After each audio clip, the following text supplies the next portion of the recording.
آج ہم Oedipus racks کے بارے میں آپ کو سٹوری سناتے ہیں. Oedipus racks M A English part 1 میں سوفوکلس کی رائٹنگ ہے اور اسی میں شامل ہے. سٹیپ بائی سٹیپ آپ کو اس کے بارے میں بتاتے ہیں جس طریقے سے آپ کی کتابوں میں درج ہے. تو کھیل کا آغاز تھیبن محل کے سامنے ہوتا ہے.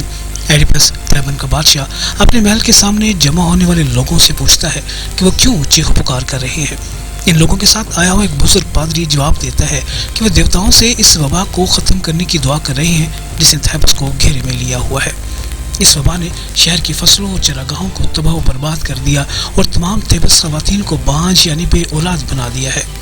پادری ایڈیپس سے مدد کی درخواست کرتا ہے. ایڈیپس پادری کو بتاتا ہے کہ وہ شہر کے لوگوں کے درد کو محسوس کرتا ہے اور اس نے اپنے سالے کریون کو ڈیلفی آریکل یعنی جو اپالو دیوتا کی غیبی آواز ہے اس کے پاس مدد طلب کرنے کی خاطر بھیجا ہے. کریون اچھی خبر کے ساتھ نمودار ہوتا ہے. غیبی آواز کے حوالے سے بتاتا ہے کہ تھیبس پر یہ عذاب گزشتہ بادشاہ لائس کے قتل کی وجہ سے مسلط ہوا ہے. قاتل تھیبس ہی میں پیدا ہوا ہے اور ابھی بھی وہیں پہ رہتا ہے اور اگر اسے تلاش کر سکیں اور جلا وطن کر دے تو عذاب ان پر سے اٹھا لیا جائے گا. ایڈیپس کریون سے بادشاہ لائس کے قتل سے متعلق تفصیلات پوچھتا ہے.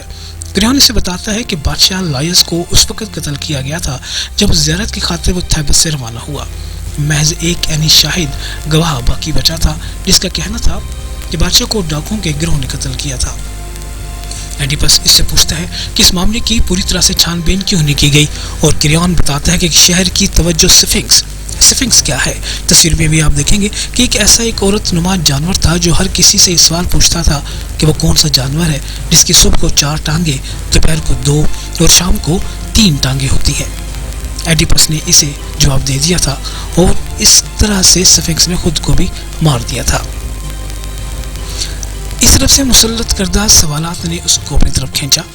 ایڈیپس قسم اٹھاتا ہے کہ وہ بادشاہ لائس کی خاطر نہیں بلکہ اپنی ذات کی خاطر اس معاملے کو ضرور حل کرنا چاہتا ہے کیونکہ ہو سکتا ہے کہ بادشاہ لائس کا قاتل اس کے بعد اس پر حملہ کرے اور وہ تھیبس کے تمام لوگوں کو بھی مدعو کر لیتا ہے. تھیبس بزرگوں کا کورس طائفہ جس کو کہا جائے گا یا کورس ہم اس کو کہیں گے نمودار ہوتا ہے اور ایڈیپس کے حوالے سے پیشن گوئی کرتا ہے کہ ایڈیپس اس معاملے کو حل کر سکتا ہے. کورس جو گانے والوں کا گروہ ہے ایک مرتبہ پھر وبا کا ذکر بھی کرتا ہے جو کہ شہر میں پھیلی ہوئی ہے اور دیوتاؤں کو پکارتا ہے کہ لوگوں کی وہ مدد کرے. ایڈیپس محل سے باہر آتا ہے اور تھیبس کے لوگوں سے مدد کے لیے کہتا ہے کہ اگر وہ بادشاہ لائس کے قتل کے بارے میں کچھ جانتے ہیں تو سامنے بتائیں، اس معاملے کے حل میں اس کی مدد کریں. شہریوں کی طرف سے مکمل خاموشی رہتی ہے. وہ اس بات کا اعلان کرتا ہے کہ اگر قاتل ان میں سے کوئی بھی ہے اور وہ خود کو اس کے حوالے کر دے تو اس کی سزا محض جلاوطنی نہیں ہوگی. اس بات کے اعلان کے باوجود لوگ خاموش رہتے ہیں. ایڈیپس انہیں بتاتا ہے کہ ان کی طرف سے فراہم کی گئی معلومات پر انہیں انعام و اکرام سے نوازا جائے گا لیکن پھر بھی شہریوں کی خاموشی نہیں ٹوٹی. تب ایڈیپس اس بات کا اعلان کرتا ہے کہ اگر ان میں سے کوئی بھی شخص سچائی کو چھپاتا ہوا پایا گیا تو اسے بھی جلا وطن کیا جائے گا. ایڈیپس خود کو بھی سزا سے ماورا قرار نہیں دیتا. اس نے دوسروں کے لیے جو قرار واقعی سزا ٹھہرائی تھی اگر وہ خود بھی قاتل کو پناہ دیتے ہوئے نظر آیا تو خود بھی تھیبس سے جلا وطنی اختیار کرے گا. طائفہ یعنی کورس بالآخر یہ تجویز کرتا ہوا بول اٹھتا ہے کہ ایڈیپس کو اس شخص سے مشورہ کرنا چاہیے جو اپالو کے قریب ترین ہے جو کہ نابینا ٹیریسیس ہے. ایڈیپس ان کی تجویز سے اتفاق کرتا ہے اور اس بات کا انکشاف کرتا ہے کہ اس نے کریون کی تجویز پر پہلے ہی ٹیریسیس کو بلا بھیجا ہے. ٹیریسیس اس لڑکے کی رہنمائی میں داخل ہوتا ہے. ایڈیپس اسے غیبی آواز کے بیانات کے حوالے سے بتاتا ہے. اسے درخواست کرتا ہے کہ وہ قاتل کو تلاش کرنے میں اس کی مدد کرے. ٹیریسیس کہتا ہے کہ اسے کبھی یہاں نہیں آنا چاہیے تھا اور جانے کی اجازت بھی چاہتا ہے. ایڈیپس اس سے دوبارہ سوال کرتا ہے کہ وہ اسے بتائے ورنہ اس کی مدد سے انکار کرتے ہوئے وہ خود کو تھیبس کا دشمن ثابت کر رہا ہے. ایک بار پھر ٹیریسیس بادشاہ ایڈیپس کے سوال کا جواب دینے سے انکار کرتا ہے اور ایڈیپس اس بات پر مشتعل ہو جاتا ہے.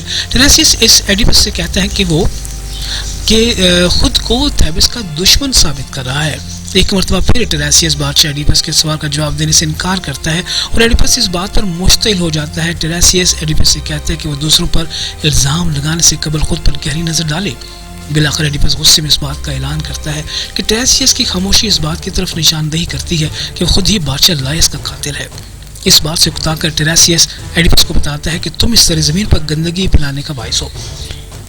اس کے بعد بادشاہ ایڈیپس کو غصہ دلاتے ہیں کیونکہ وہ ٹیریسیس اس سے اس بات کو پھر دہراتا ہے کہ وہ قاتل جسے تم تلاش کر رہے ہو وہ خود ہو.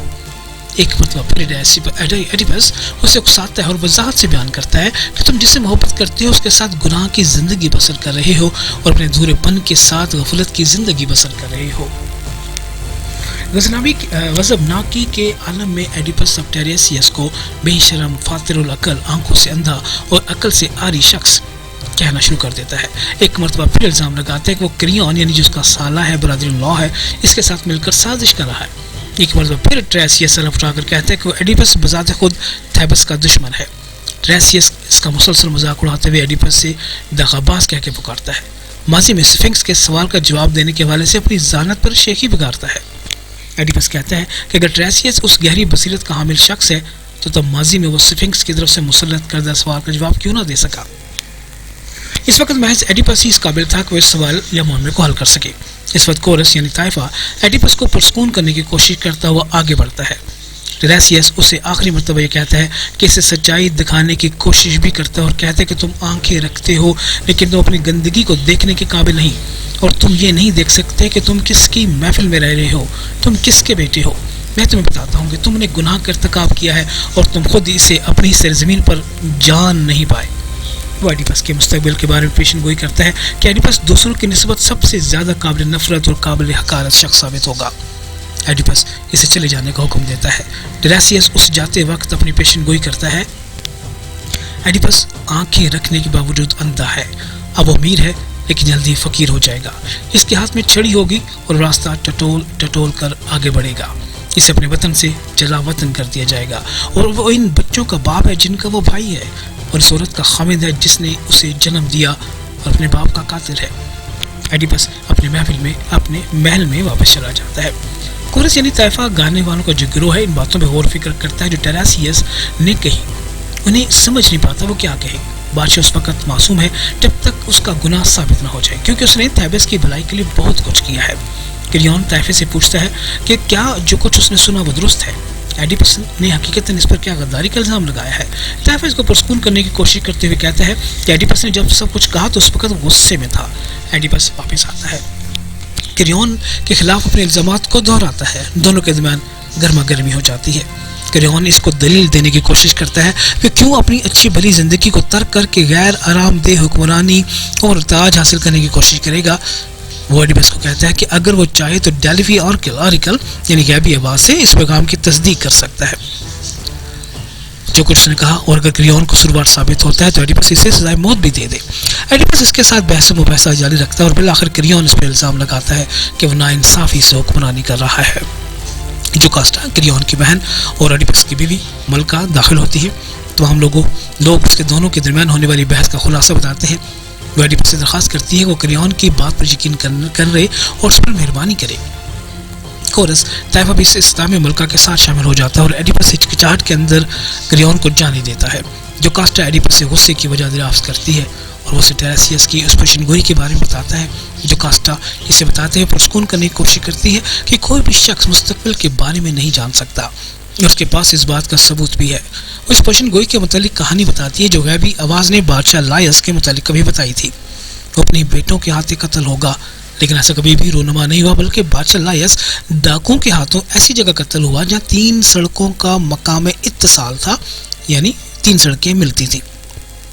اور جہاں تک بیٹے کا تعلق تھا، جو کاسٹا اور لائس نے اپنے شیرخوار کو ایک پہاڑی کے دامن میں پاؤں میں چھید کر کے پھینکوا دیا تھا تاکہ پیشن گوئی کو سچ ثابت ہونے سے روکا جا سکے۔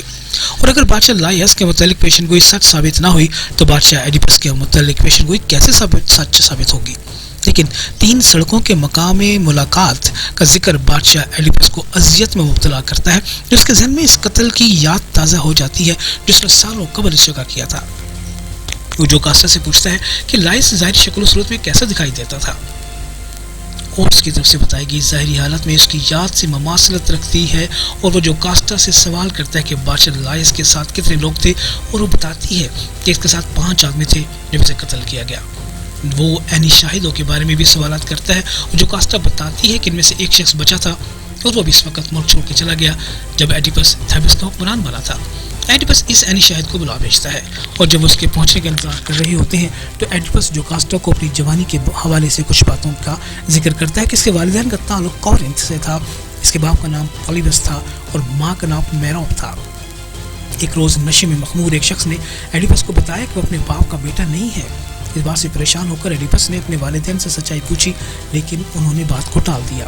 یہ حقیقت ایڈیپس کے لیے باعث اذیت رہی، اس لیے وہ خفیہ انداز سے ڈیلفی اوریکل یعنی جو اپالو کی آواز ہے، دیوتا کی آواز ہے، وہاں پہ گیا، سے سوال کیا، لیکن اس غیبی آواز نے ایڈیپس کو اس سے بھی زیادہ ڈرا دینے والی بات بتائی کہ ایک روز وہ اپنے باپ کو قتل کرے گا، اپنی ماں سے شادی کر لے گا۔ اس پیشن گوئی نے ایڈیپس کو اس قدر صدمہ پہنچایا کہ وہ گھر واپس نہ گیا۔ اس بات سے خوفزدہ کبھی بھی کورنتھ واپس نہ لوٹا کہ کہیں وہ غیبی آواز یعنی اوریکل کی پیشن گوئی سچ نہ ثابت ہو جائے۔ اپنی ہمارا گردی کے دوران ایڈیپس ایک ایسی جگہ آ پہنچا جہاں 3 سڑکیں آپس میں ملتی تھیں، اور یہاں اس کا سامنے ایک مغرور شخص سے ہوا جو کہ 5 ساتھیوں کے ہمراہ کہیں جا رہا تھا۔ لڑائی میں، مار کٹائی میں ایڈیپس نے ان شخص کو بھی قتل کر دیا۔ اب اگر وہ شخص بادشاہ لائس تھا تو بطور سزا ایڈیپس کو تھیبس سے جلا وطن ہوا پڑے گا۔ اب صرف ایک امید باقی تھی، اور یہ کہ زندہ بچ رہنے والا عینی شاہد اس بات کی تصدیق کرے کہ ڈاکو نے بادشاہ لائس کو قتل کیا اور وہ ایک آدمی نہ تھا۔ جو کاسٹا ایڈیپس کی دوبارہ یقین دلاتی ہے کہ اگر اس نے بادشاہ کو قتل کیا تو وہ تب بھی بادشاہ لائس کے متعلق پیشن گوئی سچ ثابت نہیں ہو سکتی۔ تصویر میں ابھی جو آپ دیکھ رہے ہیں کریون کی تصویر ہے، کیونکہ وہ بیٹا ہے جس کے ہاتھوں سے قتل ہونا تھا، وہ پہلی پہاڑی کے دامن میں مر چکا تھا۔ ایڈیپس اور جو کاسٹا محل کے اندر چلے جاتے ہیں۔ صرف طائفہ کورس اس بات پہ غور و فکر کرتا ہے اور جو کچھ بتایا گیا ہے اسے تکبر کی برائیوں کے بارے میں بات کرتا ہے۔ تکبر کے بارے میں یہ دعویٰ کیا جاتا ہے کہ محض بربادی ہی لاتا ہے۔ جو کاسٹا مقدس خانقاہ کی زیارت کے لیے محل سے باہر آتی ہے، اس وقت کورنتھ ایک قاصد آتا ہے اور یہ خبر دیتا ہے کہ ایڈیپس کا والد پولیبس وفات پا چکا ہے۔ کورنتھ کے رہنے والے ایڈیپس کو کورنتھ اور تھیبس دونوں شہروں کا بادشاہ بنانا چاہتے ہیں۔ خوشی سے معمور جو کاسٹا ایڈیپس کو بلا بھیجتی ہے۔ جب وہ یہ خبر سنتا ہے تو وہ پیشن گوئی کے جھوٹے ہونے پر خوشی مناتا ہے کہ وہ میروپ یعنی جو کورنتھ کی ماں سے شادی نہ کر سکا۔ قاصد ایڈیپس کو اس بات کی یقین دہانی کراتا ہے کہ اسے اپنی ماں سے شادی کرنے کے سلسلے میں پریشان نہیں ہونا چاہیے، کیونکہ پولیبس اور میروپ اس کا حقیقی والدین نہیں ہے، اور وہ ایڈیپس کو وہ کہانی سناتا ہے کہ ایڈیپس کس طرح سے ان کا بیٹا بنا۔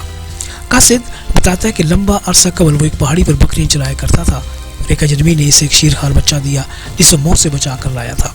اس شیرخوار کے ٹخنوں میں چھید تھا۔ اس پر ایڈیپس تصدیق کرتا ہے کہ وہ پیدائشی لنگڑا ہے۔ قاصد کہتے ہیں کہ اس نے وہ شیرخوار میروپ کو دے دیا۔ ایڈیپس اس شخص کی شناخت پوچھتا ہے جس نے بچہ قاصد کو دیا، اور قاصد اسے بتاتا ہے کہ وہ اجنبی شخص بادشاہ لائس کے ملازموں میں سے ایک تھا۔ ایڈیپس یہ جاننا چاہتا ہے کہ کیا وہ شخص زندہ ہے۔ قاصد جواب دیتا ہے کہ جو کاسٹا کو علم ہونا چاہیے کہ وہ کون ہے۔ ایڈیپس جانتا ہے تو جاننا چاہتا تھا کہ کیا وہ شخص زندہ ہے۔ قاصد نے جواب دیا کہ جو کاسٹا کو علم ہے۔ ایڈیپس جو کاسٹا کی طرف مڑتا ہے جو کہ خوف کے مارے سفید پڑ چکی ہے، وہ اس سے درخواست کرتی ہے کہ اس معاملے میں مزید چھان بین نہ کرے اور اسے بلا دے، لیکن ایڈیپس اس معاملے کو حل کرنے کے لیے پرعزم ہے اور شخص کو بلا بھیجتا ہے جس نے قاصد کو بچہ دیا تھا۔ جو کاسٹا اسے متنبع کرتی ہے اور اس سوال اور جواب کے اس سلسلے کو ختم کرنے اور محل کے اندر بھاگ جاتی ہے۔ سوائے جو کاسٹا کی ابھی تک کوئی شخص اس معاملے کو حل نہیں کر سکا، اور طائفہ کورس غور و فکر کرتا ہے کہ ایسا محسوس ہوتا ہے کہ کچھ برا ہونے والا ہے۔ ایڈیپس بیان کرتا ہے کہ جو وہ بھرپور سچائی جاننا چاہتا ہے چاہے وہ کتنی بری کیوں نہ ہو۔ وہ شک کا اظہار کرتا ہے کہ جو کاسٹا اس کے متوقع کمتر پیدائشی رتبے کے حوالے سے پریشان ہے۔ وہ اعلان کرتا ہے کہ وہ خوش قسمت بچہ ہے اور وہ جان کر رہے گا کہ حقیقتاً کون ہے۔ اس دوران ایک چرواہا آ پہنچتا ہے، یہ وہی شخص ہے جس نے قاصد کو بچہ دیا تھا۔ ایڈیپس اسے سوال کرتا ہے لیکن جواب دینے سے وہ ہچکچاتا ہے۔ قاصد اسے بتاتا ہے کہ ایڈیپس وہی بچہ ہے، اور چرواہا خوف کا رد عمل ظاہر کرتا ہے۔ قاصد سے درخواست کرتا ہے کہ وہ خاموش رہے۔